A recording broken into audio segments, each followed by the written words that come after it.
2 games down, 2 games to go for our day number 1 here at the Intel Extreme Masters Katowice PUBG Invitational. That's a mouthful, but I was able to get it out there smooth and clean as we get into what could be our 3rd game. In fact, will be our 3rd game here in just a few moments' time. Welcome back, ladies and gentlemen, as we are live from Katowice in Poland. All these teams are ready and raring to go almost for our game number 3, with Avenger being able to claim themselves the chicken dinner in game number 2. 17 kills, no less, boys. And we already talked at length about them in our previous section. We're going to focus on a few more of the other teams in that previous game as well, because there were still a lot of things to follow that's going on, even though we've got it cut down from 20 teams to 16 teams. Still so many strong performances. One thing, Avenger, that really stands out to me is the consistency that we're seeing from Method so far. A 3rd place into a 2nd place. Logic dictates, let's go 1st place next, maybe. Of course, so logically, they should be overall first on the scoreboard because Vanguard had a 16 play in the first game, and Vitality and KLG didn't do super good. So they should be overall number 1 on the scoreboard. But yeah, you get 3rd and you get 2nd. Of course, you get the circles. I think they had 5 circles on them. Right. But they did rotate out super early out of Pachinki. They were there for 1.5 minutes, and there were 3 guys early. Not just 1 scout, not just 2, but 3 guys pushing out and getting something. I mean, they got the circles, but I want to be very clear that we don't take anything away from them, because Method's strategy, when you talk about dropping Pachinki to moving early, is be in a position where we stand a very high chance of getting the circle. So sometimes we say, yeah, a team got a circle, they got lucky. Method is not one of those teams. Method gets the circle because they want the circle. And there you go, look at that. Method topping the charts so far. 700 points to the names. Avanga with 603 points, trailing behind just a little bit. And even though we saw a Tempo Storm, you know, at the beginning of the day, we were talking about them looking to do well here. So far, not the best of starts for them. 98 points down towards the bottom of the table. But let's be honest, when it comes to this tournament, you know, we had some passers-by saying, who are the favorites in this tournament? We said some names. Who are the less important teams going on in this tournament? Actually, everyone's just really good. So it's very difficult to say, yeah, well, okay, you've got yourself at the 16th through 12th spot, but everyone is so strong at this tournament. Absolutely. I mean, like we can reference back to the Olympics that are going on right now at the same time, right? If you're an Olympian, if you make it to the Olympics, you're one of the best at what you do. Yeah. That's what this is. The best 16 teams in the world are here competing. So being 15, man, that feels rough. But when you go home, you're 15th out of the top, out of everyone. Yeah. And speaking of continuity from teams, as we just saw Method doing so well prior, let's talk about a team like Vitality, who are the Intel Extreme Masters Oakland champions, as they were under the name or against All Authority just before. And coming into this tournament, they seemed quietly confident. I had a chat with Shadow 1K before, and you know, after them going over to Korea, he said, you know, we didn't do too bad in Korea and stuff like that. Obviously, we won Oakland, but coming back, they had to adapt to the European meta that had changed just a little bit, Avenger, and they were just trying to get them, you know, foot back in the door. They were 3 weeks out of all tournaments, all online leagues. They only skipped one league day, but they played out from Korea in the scrims, and it was terrible for them. Right. Yeah, they had like 400, 500 pings, so it was terrible for them. They didn't really get into this FPP training and stay in that zone. So they came back, and then of course they had to train a lot, but they didn't go like super good. Yeah, coming back. I mean, they're the kings of consistency. You said Method's been consistent. Vitality's been consistent for a long time. Yes. You go through their performances. I mean, yes, they got 4th at the OGN PSS, but 4th is pretty good. 2nd at GLL, 1st at IEM Oakland, 1st in the Cursed Finals. These guys are winners. I asked them, I went to them and I said, what do you want out of this tournament? And they said, top 2 or bust. That's how they think of things. They've been playing aggressively, but they're smart. They don't run from fights, but they also know sometimes you got to snake your way into the top 5. As you can see how many kills have been racked up by these teams. You can see Avenger leading the pack, with Method actually across the 2 games not lacking behind too much at all. But it's important to note for Avenger, 170 of those points were in 1 game and 10 points were from another game. So wild disparity between the projections there in the games. One thing I do want to kind of actually ask you, Avenger, before we get any further into the discussions that we haven't talked about, is the circle setup. Because I think for a lot of people out there watching PlayerUnknown's Battlegrounds, in kind of in layman's terms, the circles that they're seeing are a little bit different to their normal public games that they will be playing at home. So can you talk to us about the settings that we have here at this tournament? Yes. So the settings are a little bit different to the public settings. Public settings, we have about 4.2 kilometers wide. We have 3.7, so 500 meters smaller. So the first circle is smaller But the next ones, they're actually bigger for us to be able to push in. Because when you play these games, you see a lot of teams alive in the 4th, 5th, and 6th circle. Right. It's because, of course, you need the placements, you need kills, you need to play clever. Yeah. But the mid-game circles are bigger, and the circles move a lot slower, so you're able to fight your way in, and you're able Right. to run in. When you play a public game, you're maybe used to, okay, this circle, they popped away from me, and I have to run. I have to run now because I can't move with the circle, because the circles are so fast. So in the competitive leagues, we agreed across many teams, competitive teams in the Western scene, let's try to affect these tournament organizers to play these settings, because this has been tested.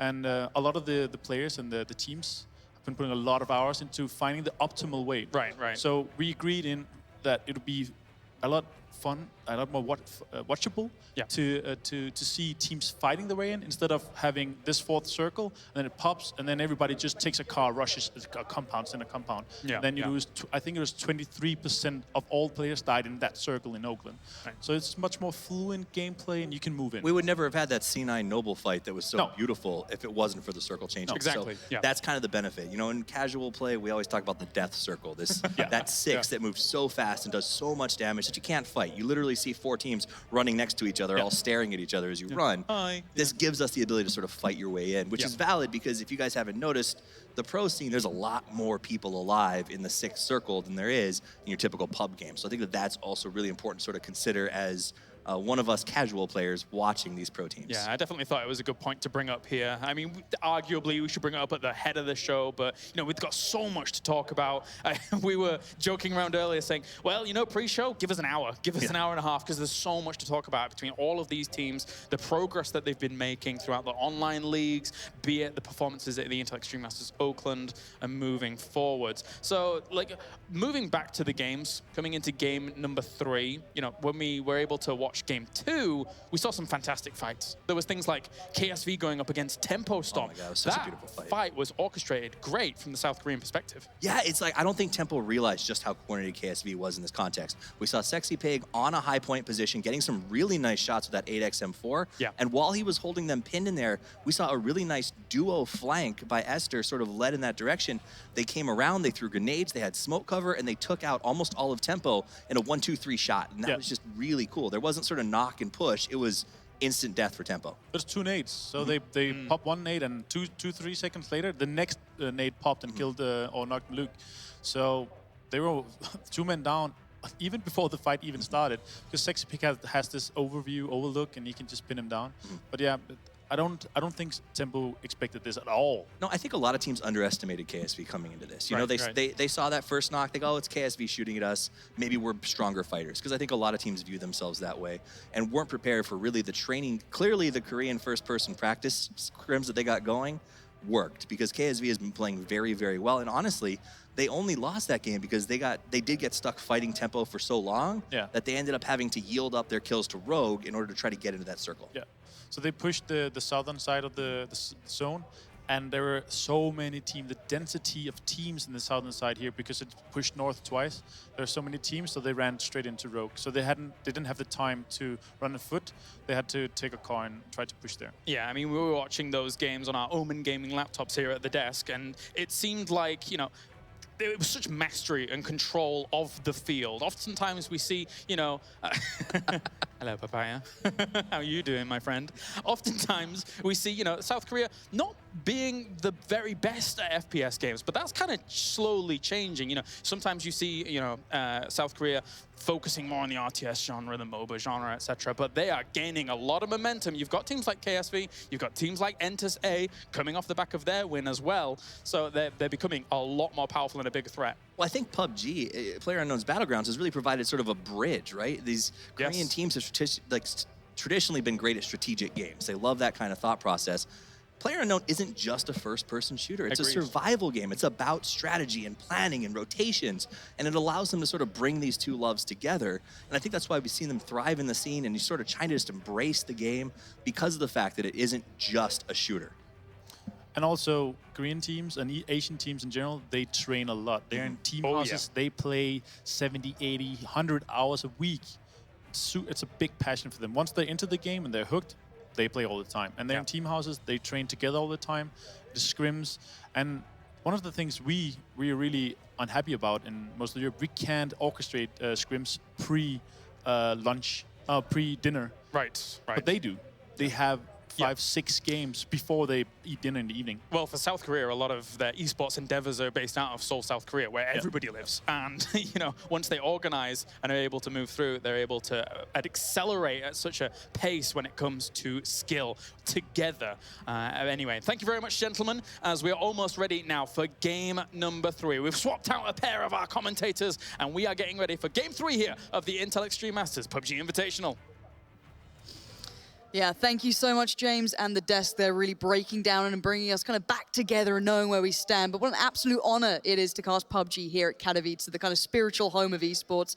Everything going down the next couple of days. But right here, right now, we are halfway through day 1, Rich, and there's so much more to be seen. Yeah, first time in Poland here for myself, and with the games that we're seeing, they are not failing to disappoint. We've seen some wild stuff, some big players coming out of Andy with that sniper rifle, obviously M24 in the first game. Spicy boy. MK in the second game, and when you're hunting the weapons, and we even said back, you know, when we were in the back room, it's like, the guy's got a silencer on that thing. Like, I'm begging for a silencer when I play this game, and I never seem to find one. He's just rocking one with ease, but some of the things that we've actually seen so far have been wild. I think the wildest one is when you look at the difference between games number 1 and number 2. Avanga, the CIS team, they get 1 kill in game 1. They get completely battered. Game 2, not only they get the chicken dinner, they stick kills? 17 bodies on the board and snap up second place. I mean, that is a night and day scenario. Those kind of statistics are what we've seen them put on the board when they were qualifying for IEM. Now, you got to remember, these guys qualified for the previous IEM, couldn't make it due to travel issues. But so far, I mean, we're only 2 games in. I'm not going to big them up yet, but not failing to disappoint, Lauren. A lot to still be seen, teams settling in, getting back used to this atmosphere. Again, this is a very loud arena, a lot going on around you. This is what you get at these events, so these teams need to stay focused. They've kind of shaken off the nerves now. It's almost game time to really lock down those points. We've seen teams coming out of the gates absolutely trashing people. Method, to me, standing out by a country mile. Great to see them doing well, currently kind of posting up the big numbers, sitting in that first place. But as said, Avenger, what a storyline already for them. If they keep consistently going forward like this, they're a team to keep your eyes on. And Optic, after that first matchup, they look a little scary. They do indeed.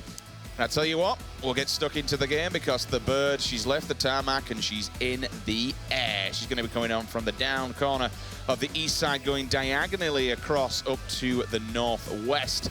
Novo, we're seeing a couple of teams going to be jumping out. We got Milta in reach. Easy grasp there for military base. We're going to be skirting that edge, going all the way up through Gatka. So quite a lot of places within reach here. You can long shoot. You're going to be able to kind of just trying to touch around Yasnaya, drop a little bit early, look for the vehicles, look for the rotations. We'll go up the coast where you got Lepovka, Kameshki. C9 may potentially try and take a bit of a creep up there, try and look for a vehicle. But once again, Lauren, it's going to be that Georgia Paul side. The west coast is going to have quite a formidable amount of teams potentially. Now, Game 2's flight path wasn't too dissimilar from this. Bear in mind, it did go the other way, but it still started off near Gatka and then went down towards Novo.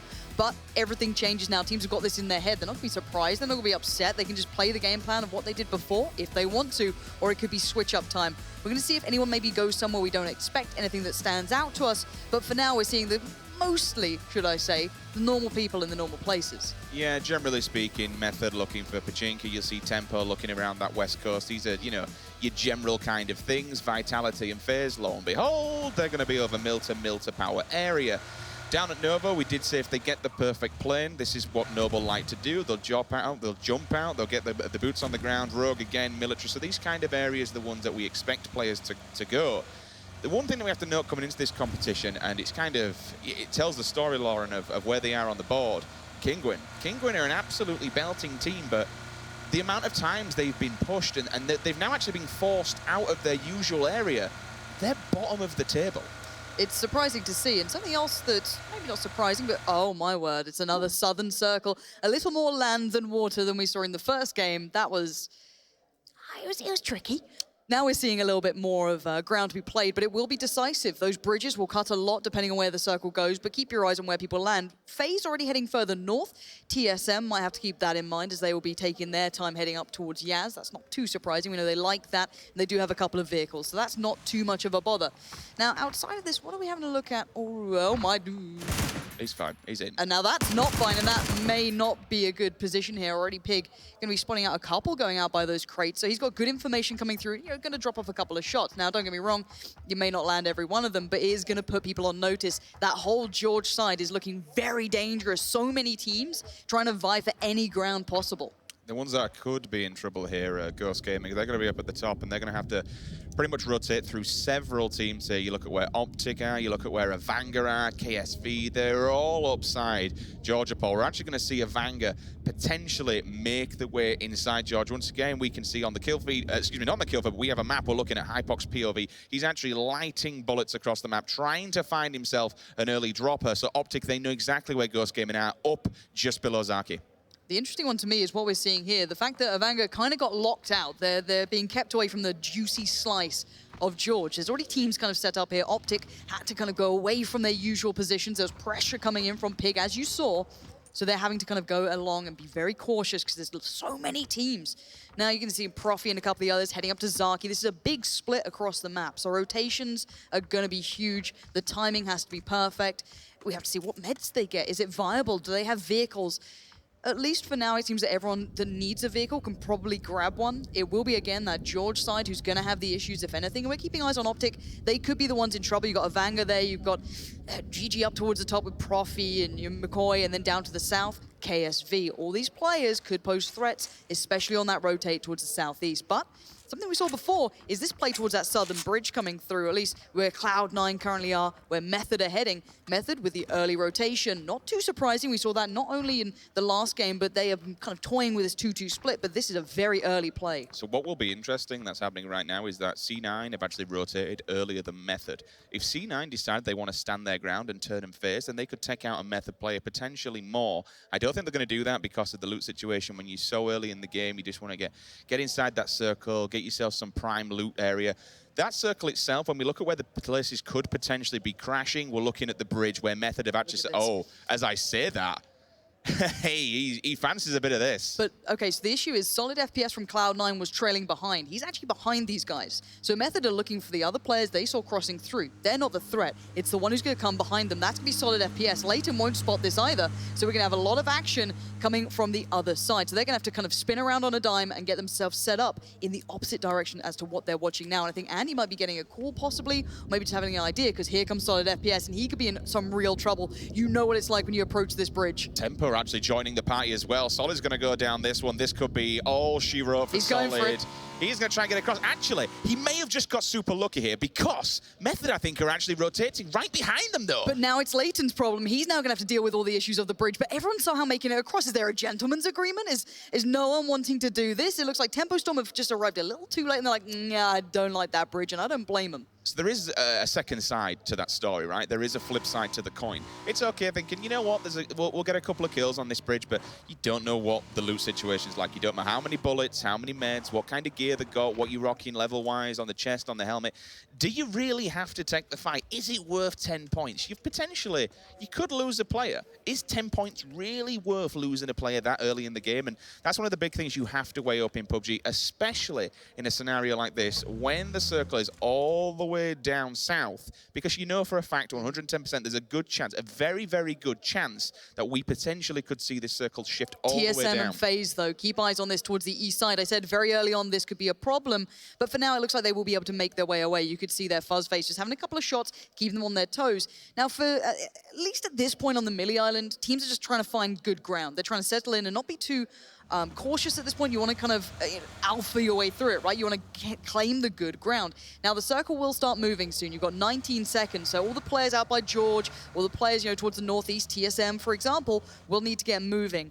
But for now, the guys on Sosnovka Island, the Millie Island, can just set up. They can lock it down, and now that's a scary-looking Wookiee. It is. With the 249 to boot, the 249 in this level of play is, I mean, fair enough, you generally say, oh, sniper rifle's the best weapon. Sniper rifle's damn good, don't get me wrong. But in competitive PUBG, the 249, it is quite literally a tank buster. You lay down with this weapon, especially when you've got the ghillie suit, he is going to absolutely batter and body people as they work their way across the bridge because they need to come. And when you've got Godspeed right above you, the M4 with an 8 times and a grip on, it's an absolute laser. So he can sit there, let his teammates look above his shoulders, do the long range work, get the information. But with that 249, he can just sit and wait for the rotators. When they come in with the vehicles, he will absolutely smash them to pieces. But it all depends where this next circle goes, because if it pushes people away from Military Island, they then have to re-rotate back onto the opposing side. So no one's really watching the bridge crosses from the south, at least directly. You've got a couple of players from Cloud9 towards the eastern side bridge that could maybe make it a bit uncomfortable for teams coming across, but it's the crunch towards the other side, the western bridge.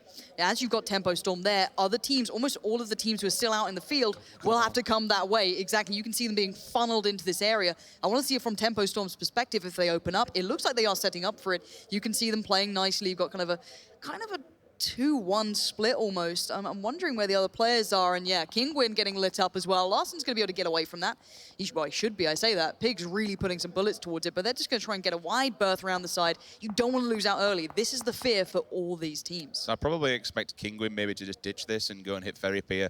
They won't find a boat because we've seen some early rotators. I don't think they'll find a boat, at least. They'll be very lucky if they do. They might extend a little bit further down towards Prim, potentially try and get themselves one.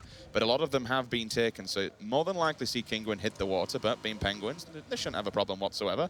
Meanwhile, KSV, they're kind of just thinking, where do we go from here? I mean, let's take a look at what they've got. They're rocking level 2s, they've got ARs between them. Happy days, they can take a fight, especially when you've got 3 first aids in the bag. Happy days for that one.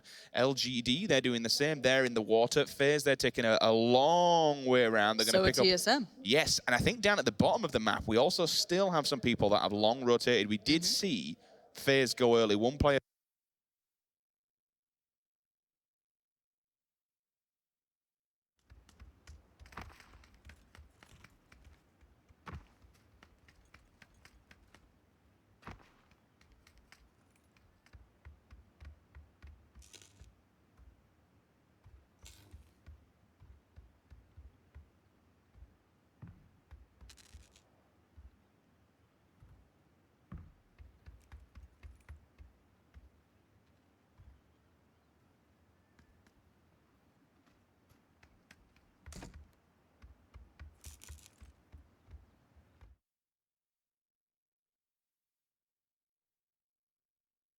They're making their move towards the... Oh, Kingwin as well.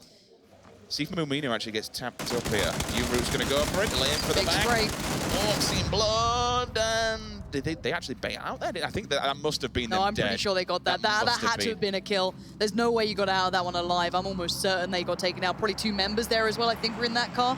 Now, the one I want to look at is Kingwin trying to play towards... I think it's Tempo Storm set up here.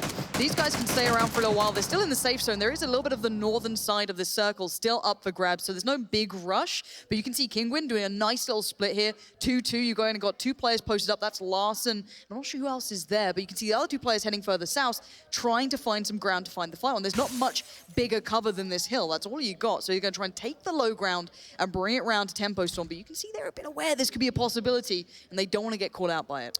Valiant can be the bouncer here, can be the gatekeeper and stop them moving forward and taking that bridge. But the thing for Valiant is, fair enough, he has the Harry Potter, he has the sights and the height. He doesn't actually have a scope. There's no 4 times on that, so he's going to be long distance spraying. Gaxy's got a red dot and no better weapon to be shoving on if you don't actually have a long range scope. What else we got on there? We got a horizontal, plenty of stims, plenty of bandages, level 2, and now they're going to take a run. They're going to put some defense fire down. You've still got Marasu and Look around the back, though. Look around the back from Tempo Storm. They have a player going on the long flank behind Kingwin. If we can split it over to him... Maluk? Maluk, I think it is, Yeah, just in the back lines. This could be huge. If we can see the Tempo Storm guys just bait out shots, just keep taking fights, safe fights, but, you know, occasional shots being placed. You can see him on the back lines, and I'm wondering if he's going to engage here, because you're going to see Kingwin having to peel off, find new ways, because there's no cover from behind and in front, apart from, I guess, the water. Gaxie's just been kind of a nuisance and anchor point here. He's trying to draw the fire towards him so the rest of his teammates can move down into the water. Now, you're obviously playing a bit of a dangerous game because if someone with a scope does take a pop shot, you are going to get dropped, and near the water you don't necessarily... I mean, in fact, he does have the defilade there that he can play off the back of. Let's take a look at that circle because it has just updated now, and a lot of the water has been taken out. It's moved pretty much almost over the center of the military island. So the one dangerous place about this circle right now is going to be that coastline. Anyone who's swimming, oh man, boarding the shores when there's just people staring down upon you with weaponry, I could probably see a good 5 to 10 people potentially dying here off the back of that water. And actually, I like the way Kinguin have done this. They've kind of just bailed out. They're like, all right, Tempo Storm, we don't really want this, so we're going to leave. So they've peeled off early. They saw the next circle, and they know they've got to move. Tempo Storm have just done the same. They've taken their vehicles and backed over. Optic are still so far out, and can we just appreciate Break right now? I swear, every time I cast this guy, he does this just to wind me up. I mean, he's still in Yaz. So the circle is currently just about creeping towards the kind of petrol station, just about tipping over that on the northern side of the island. Breaks in Yaz, so he's having a nice time. I wouldn't like to think he's going to do the backup plan, He's not doing the heal, is he? No, so I mean, it is a backup plan to try and make your way up the board, but this early on, I wouldn't expect it. SST trying to take down Old Fuzz. It's just when you're hoping the camera's not on you, you're like, Still looking at Brick's POV, he still don't have a vehicle. He's in a world of his own. He's fine. I like what Optic are doing, by the way. Optic are doing a late rotation, but by the time they come in, you'd expect them, you're kind of playing the balance game. You'd actually expect Optic to not have any players left on that side. It all depends whether KSV set up on the opposing side of the bridge and stop them worming the way in. Kinguin have now made it across. They've beat out KSV, so happy days for them. But my word, there are a lot of players now on Sosnovka Island. Now, someone who can probably land a couple of these shots will be AIM-PR. Bit of a distance to it, don't get me wrong, but that 4 times can just do beautiful things.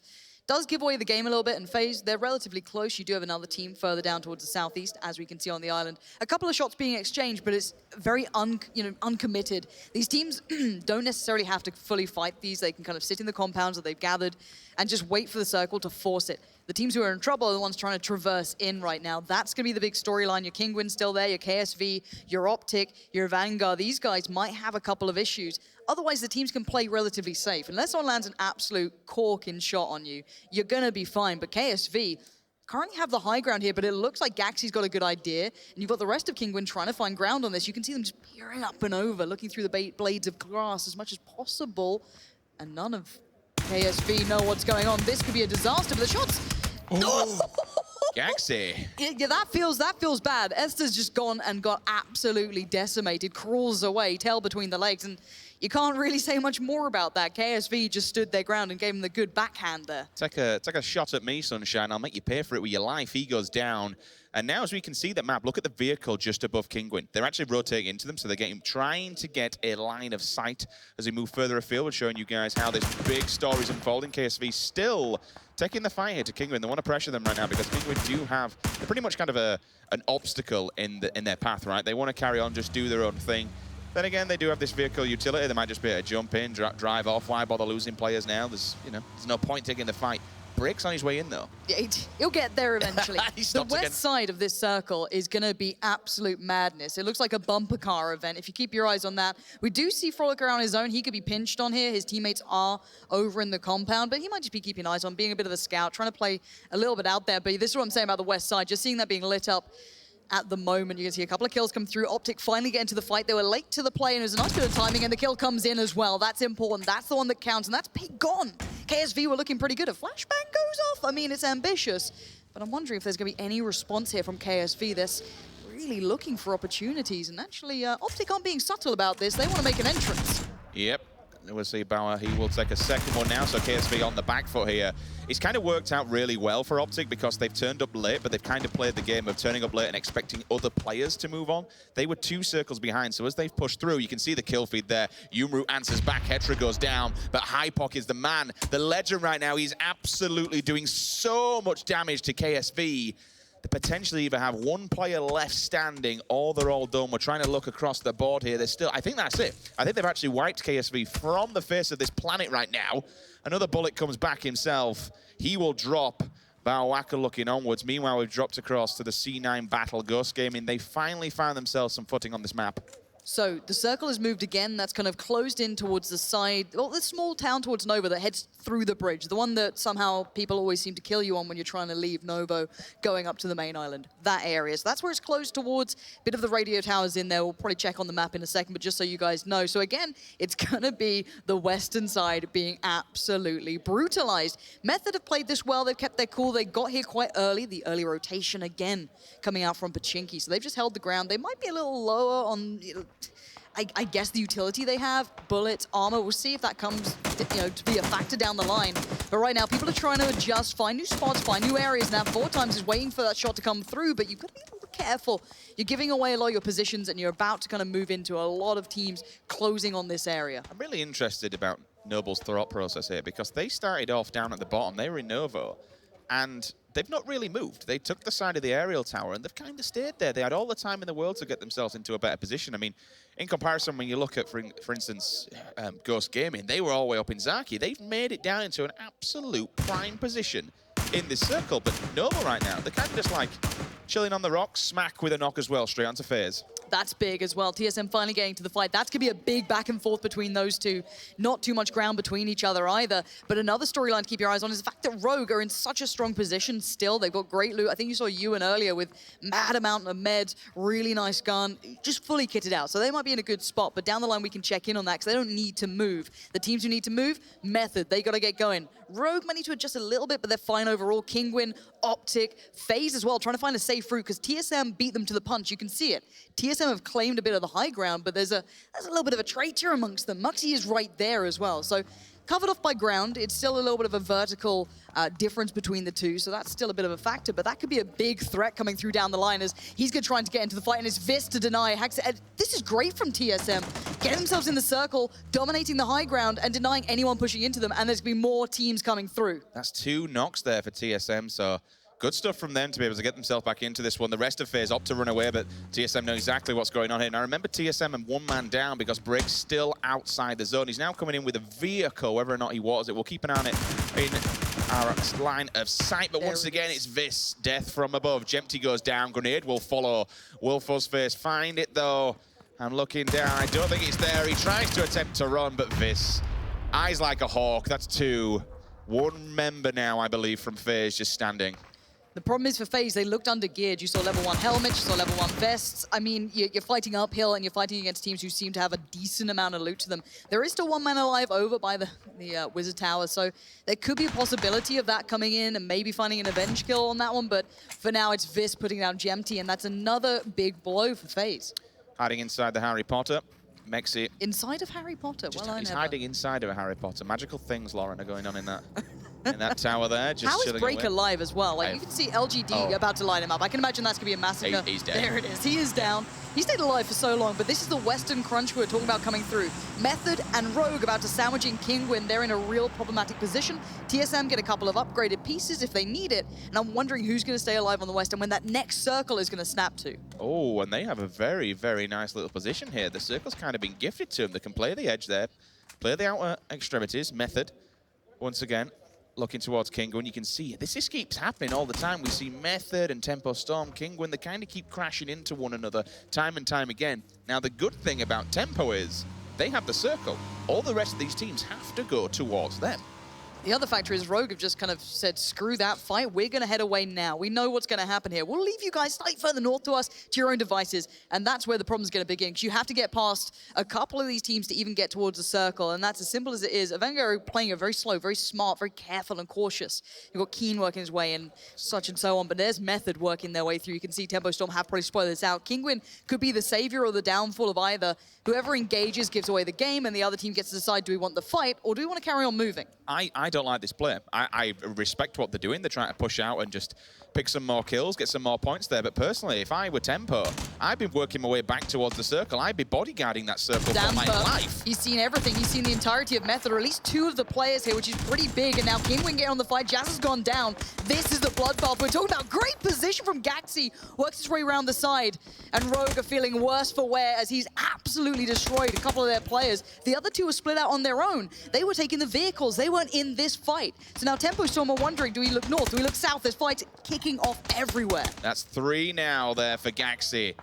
So the rotation from himself splitting off and just flanking these boys has paid dividends. Meanwhile, Tempo, they still have their attention fixated on Method. That's not a nade you want to see. Well, that's a big swing. 2 players of KSG will fall there from that one indeed. And then all of a sudden the KLG, that's Method again, just causing all kinds of problems. Look at that, I think they're all dead. However, one of them doing this about that's gonna be Smitty, takes out 8C. 8C does go down there, but GG Ghost Gaming coming in and picking up a free kill. Now, the next big point is going to be towards the south. You've got Optic down there, TSM down there, and the remaining players of FaZe. You've got SST. You've got so many people now looking towards the south. There's a very small available amount of area because it goes vertical. You can't just jump up those cliffs. And speaking of up close and personal, it's Smitty coming out swinging, and Method get put in the bin at this point. They've been playing so darn well, but this is what I'm talking about. These are the vertical areas within this map that make it so hard to traverse, and you get peeked down on players, can just flank around the side. You have so little vision. Optic just chilling. I would be as well, to be honest with you. Mountain going up on this side. They've got lots of vision. They've got 4x scopes. Vis finds SST. They heard earlier on the fight that was going down. You did see them come up against, I believe it was Tempo Storm, that cop from early game. But now, just this height advantage here, this should definitely be another kill for Vis. He don't miss shots like this. You line this man up with a free body. He's going to play that. 10 more points. That's 40 points there for TSM, just because of their position.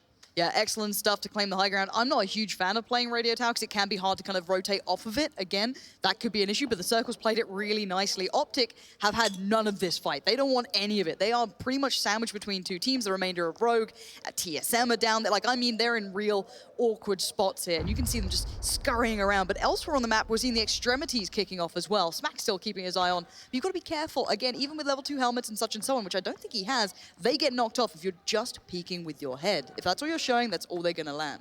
I have to give credit where credit's due to Mexi. Obviously, all of his teams, the rest of them's dead. He's the last player from FaZe, and he's still inside that Wizard Tower, just chilling away. Every time he sees players drop in and a team wiped out from this map, FaZe, they move up 1 more position. And finally, we get a bit of a western benefit of the circle. The east and the center and the north and every other place has been pushed out. So that's good news for the likes of Kinguin, who somehow managed to stay away from the action almost. They got in on a couple of bits and pieces, but they didn't get picked up by the likes of Method or Tempo Storm. And speaking of Tempo Storm, they're taking the fight. That's going to be the big one. They don't need to fully engage. They've still got some safety where they are, and you don't want to give away the game completely here. So now Cloud9 have been just sat comfortably in this compound the entire time. I say comfortably as, you know, as you're going to be. You have hard cover. Vitality as well, sitting pretty well at this point, but the Circle's going to move in 30 seconds, and the teams want to get that rotation going now. LGD will finally move in. Vanguard just waiting on the rocks, though. Drainage is just chilling. He's going to come in slowly with the circle because he does have that slow side. But at the moment, you can just hear all the bullets are cracking off. It's that westerly side of the circle. LGD, they pick up on Keen. He will fall. MPR again, 1-2. Humip will fall. So another 10 points there for TSM. They are sitting happy right now. Hello, good morning. What? I'll take a free kill, not a problem. That was a little naughty. Both of them looked surprised that either were there. They're like, can I leave? Can I go away? Or okay, I need to take this fight.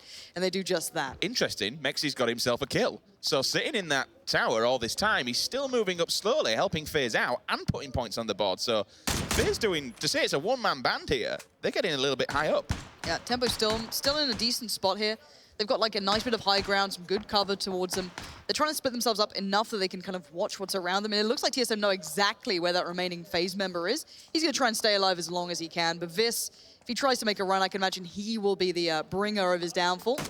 Just about spotted on the edge. And it's Smack, actually, to claim that prize. But for now, it's Noble as well, taking down a couple of members of the Optic team. Not fully killing them yet, so that could be stolen. Finally, Noble arriving to the party. They've been on this tower side for an immense amount of time. Remember where they dropped from Novo. They've just been chilling here. Vitality as well. They're going to knock one from LGD. They literally haven't moved. But TSM will now bring hell upon them because TSM, once again, this high ground we spoke about earlier on, Lauren, it's a little bit hard to rotate off of radio, but nobody's in front of them, so they can just kind of be the party poopers.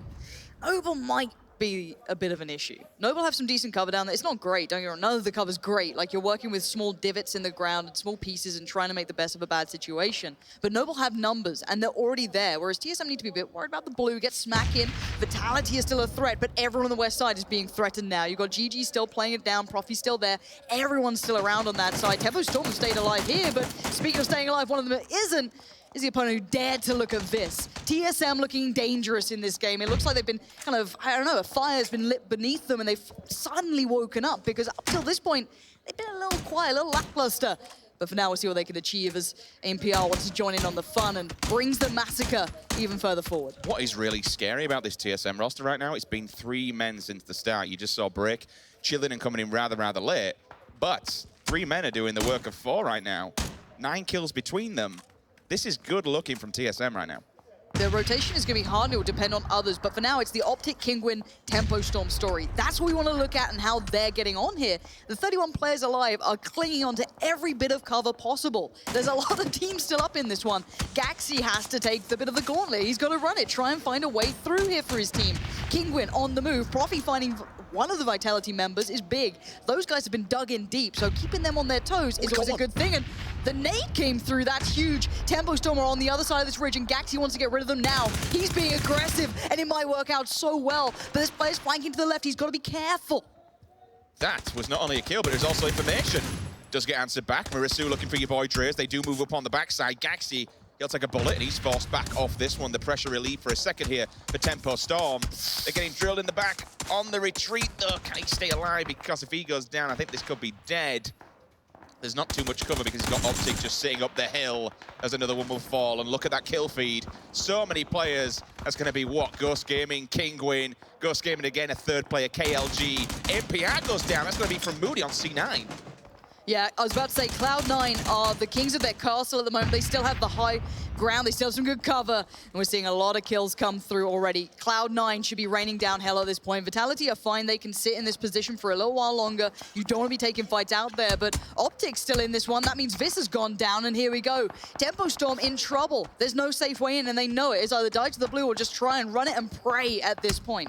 Oh, TSM, they got punched and pinched so hard. C9 and Optic both just laid down upon them. Frolica still doing work in the kill feed. You can see there, we will move across to Maluk's POV. He's the last man standing here. 3 kills in total for Tempo Storm, 30 points in the bag. How many more they can get? 7 teams remaining.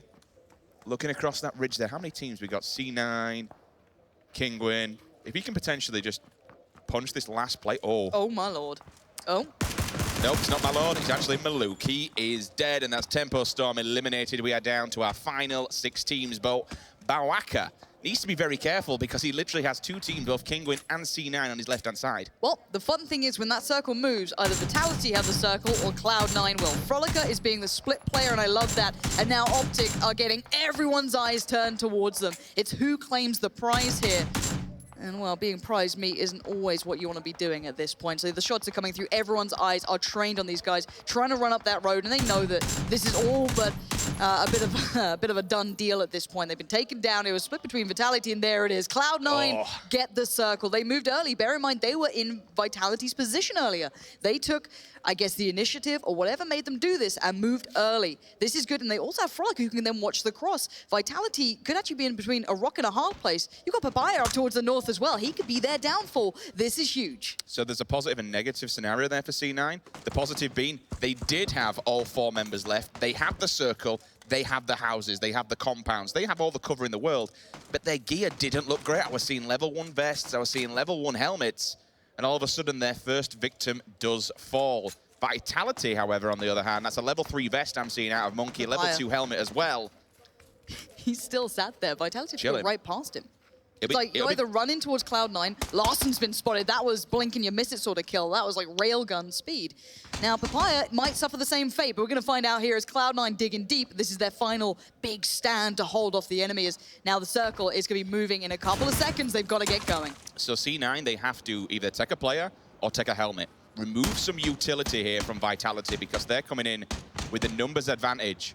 But the big advantage is that they are making their way towards C9. C9 here with open arms. The welcome wagon is ready, boys. No one's watching this angle. Like, look at Solid FPS, Moody, Frex. No one's watching that south side push around. They're so hell-bent on staring down Shiv and Papaya, who's not actually part of the team, that they've left open a huge element to this. Vitality are creeping in towards them, and you're going to see that becoming a bit of a threat here, as now they try to buy time to allow for the push to come in from Shiv, and he's done just that. This is great play from Vitality. You can see it on the minimap more than anything, and Cloud9 might be not I guess, complacent. But you've got to be careful of what you can and you can't see and the possibility of that. No one was watching this angle, so Papaya could be all but a ruse. Vitality could almost use him to allow this to happen. Yeah, Vitality have now been allowed in. Oh, this will be Kobe. Will he get the window? Nope, just falls short. But yeah, C9 shouldn't have let Vitality get into this. They had the high ground, but now they're in. It's actually going to be C9 that has to come towards them. They can be boxed in with grenades. Scope goes through. Araxe finds the face. Moody, he will drop. And again, that was down to his helmet. It was all tanked up. That's now going to be removed. Papaya, though, as you say, Lauren, he can sit here, let these two teams kill each other, and claim second place. You love to see it. Again, Cloud9 aren't aware of Papaya, neither are Vitality. Oh, Cloud9 are being gifted these... I was about to say gifted these circles, but if anything, they got gifted a bullet to the back, and there it is. Araxe again strikes, and this is looking worrying for Cloud9. They had it all. They had the cover. They had the circle. But Vitality had a little bit more in store for them. The big threat, I guess the swing factor is Papaya, but he's been spotted. A couple of shots towards him now. I'm not sure if they're aware or they're just guessing it out, but he got a couple of shots towards him. The other player remaining is Solid FPS. So who dies first, then? It's basically a battle for second place here. C9 versus KLG. When Papaya moves... Oh, he's in trouble.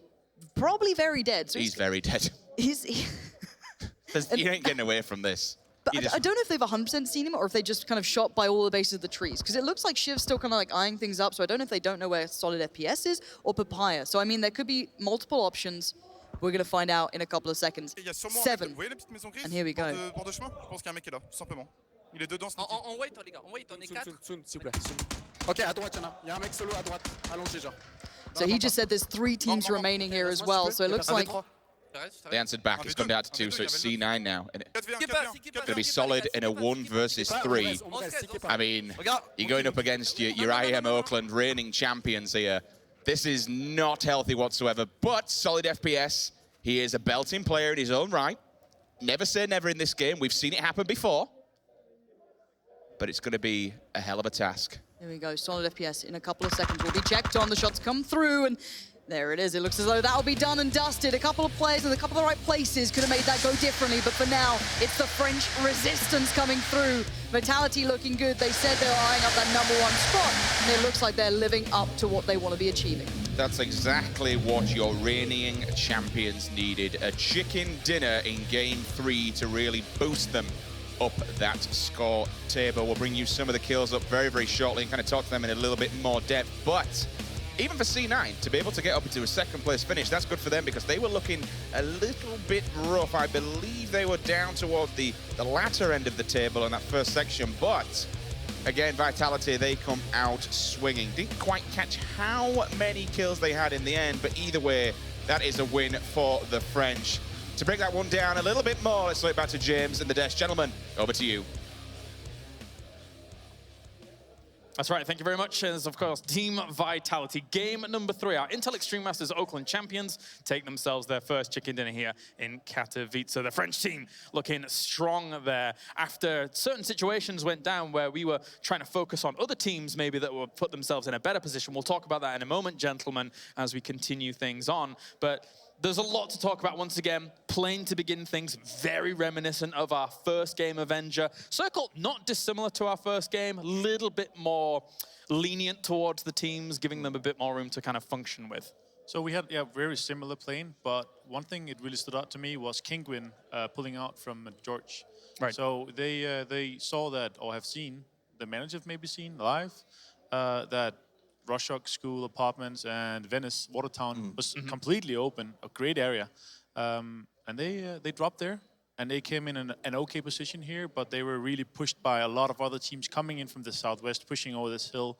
Tempo Storm, one of them, Right. Method, and a lot of players and a lot of like a high density area down there. Well, that's a really good point that you bring up, which is this adaptation from game to game. Obviously, they saw that there was nobody really going into those areas, so why on earth not claim them? We were talking about, you know, you can make adaptations from day number 1 to 2, but we're already seeing these teams making adaptation from game to game to game. Yeah, they made it on the fly. They probably talked to their coaches. They might have even pulled up a replay and checked it very quickly. So they did make a nice adaptation. And it was funny because we did almost have like a mini game team deathmatch going on with that sort of Kingwin Tempo Storm transition. position. Just like But half the server was there. yeah, it was. It was hilarious. But you also brought up positioning and how important it is.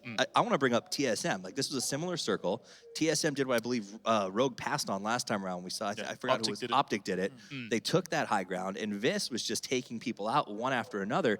Ultimately, the circle didn't favor them. They had to push through Noble. They ended up losing out in that context. But for a long time, they were the controllers of that entire section of the map. They wiped face out. They did. Yeah, they did. So much so, you know, their position was so strong. Me and you, Toffees, we were almost ready to give MVP to Radar Tower. Yeah. Give it the level 3 helmet, kind of Photoshop it onto our focus here. And but the circle didn't work out as well in this game. Gentlemen, I'll talk to you in just a few moments' time as we're ready to head over to Boogie, who's with Vitality. Game number 3 winners. Ladies and gentlemen, we've got a new winner for the chicken dinner. This time around, it's the Frenchy boys taking it over for the third match. A beautiful effort out of them and a fantastic strategy to carry them through the win today. And they're keeping up the fight, and they've been keeping it up all day. They got one more match to go, and right now we got Monkey. Welcome in, Monkey. Ça va, tout bien? Ça va très bien, et vous? Oui, très bien aussi. We're going to be talking to Monkey here a little bit about his strats, about the way that this team particularly plays, because your team, and more particularly Vitality, loves to do a kind of a aggressing but kind of a passive stance at the same time. So you guys love to hold on to your center, your part of the circle, but you also don't necessarily push into the center so much. Tell me, have you adapted this strategy to how it is right now today, and do you think about changing it soon?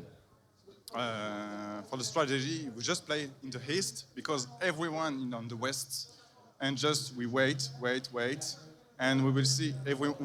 We saw everyone on the south, in the north, and we see Clone9 on the roof in the north, and he leave this and go in the south, in the green house, and just we saw that and just push this house, see this white house, and. We see everyone on the cliff, on the bridge too, and we kill everyone. There you go. Now, you are a fully French team, so all you guys are going to be speaking French, of course. Do you think this is an important part, such an important part in your communication as well? Because what we're seeing so far is mixed teams coming in from different countries, which have to speak English most of the time, right?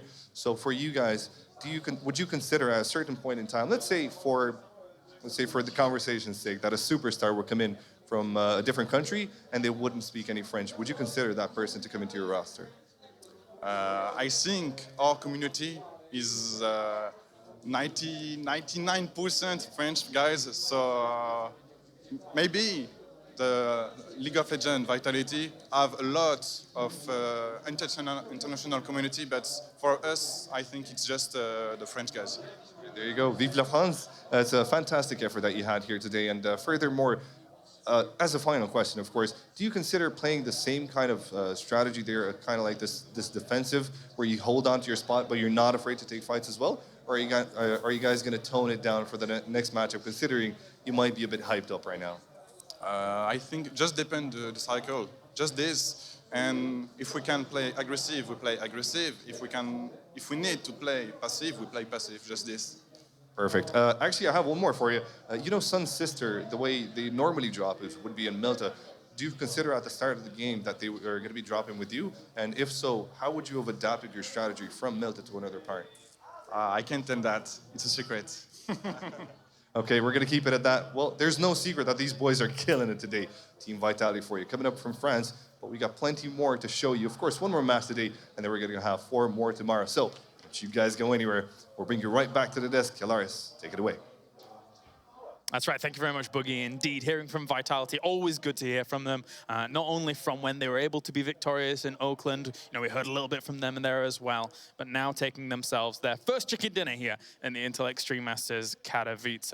Now, we need to just shift focus slightly because I do want to talk about Cloud9 Avenger, and going into that game, actually for a good portion of that game, they had a lot of control over the entire circle for the most part. They were extremely aggressive on the compounds. They took multiple compounds and were maybe a bit greedy. And what they did in the end, they didn't take all the players close together. They split up in 3 different houses. They should have been at least 2 or 3 guys in the grandma or the other house. But another thing also, when it's this late game, if you let the opposing team getting close to to the houses, Yep. then you basically lose because it's so hard to stay inside when you have the aggressives outside because all the Vitality players, they know they don't have anybody behind them. They could just have to focus on the houses. They could just hold the angles. And ultimately, it cost the game. I mean, Cloud9 played the early game perfectly. They did a fast rotation. They held down 2 complexes inside the circles. They hedged their bets and made sure that the circle favored them. The problem is the circle did favor them, okay? They found a really good spot. They did lose 1 player to Vitality on that transition because of sort of their keeping both ends of the candle burning, if you will. Frolicker at the other side, yeah. But this was their game to win. You said it, I said it, you said it as we watched. C9 has this one in the bag when they got that circle. Even the final circle was on top of them. The problem was Vitality spread out, and it was phenomenal how they executed this. Vitality didn't push as one. They came in from 4 different sides. They hit a really clean headshot. I think it was Frex who was or Moody who was by himself in the tower, got taken out, and I mean, honestly, it was their game to win, and they dropped the ball, and it was sad to see as a big fan of North American PUBG. But I props to Vitality because they knew that they had a very hard push to win, and they executed it amazingly. No, I think halfway through that game, you know, we were looking at that compound and we said, well, yeah, the only way C9 is going to lose from this position is if an amazing breach comes into that location. And it didn't need to be a breach. It was just covering all of the angles, taking every single location and locking Cloud9 down. And it was a bit of a trick, right? Because what happens in that situation as Cloud9 is you assume Vitality's pushing together. So when they got those first shots from the north side, all of them turned to face, and that's what exposed the tower shot was available for, I think it was Oroxe who got it, because he was on the south side. So they didn't expect that split. It cost him a player, and then from there, you're just fighting 4v2. Correct. Another thing, KLG sneaking into the top 4 again. Sneaky, with sneaky, one guy. Just getting that little snaky booty going on. Yeah, they got 4th in the second game, and now they Yeah. got 3rd. A lot of points racking up. Not many kills, but a lot of points racking up. And they're going to be top 6, top 7. You know, if you can maintain that, if you can keep getting through these first 3 or 4 games, stay in the top 8, continuously put up placement points, and then all you need is a Vengar-style 17-kill game, changes everything. and you're right back up in the top 3. Yeah, so, 100%. you know, we see the snake, and we kind of have a tendency to judge it. But at the end of the day, it's just solidifying your position for that one game where everything works out. Part of the strategy. Thank you very much, gentlemen. And a big thank you, of course, to Omen Gaming as well for joining us along this trip as we continue things here at the Intel Extreme Masters PUBG Invitational. That does it for game number 3 and how everything has gone down so far here. I think what we're going to do is we're going to go to a short break now. And when we are back, one final game for day number 1 to figure out who's going to be leading the tables going into day number 2 here at the PUBG Invitational.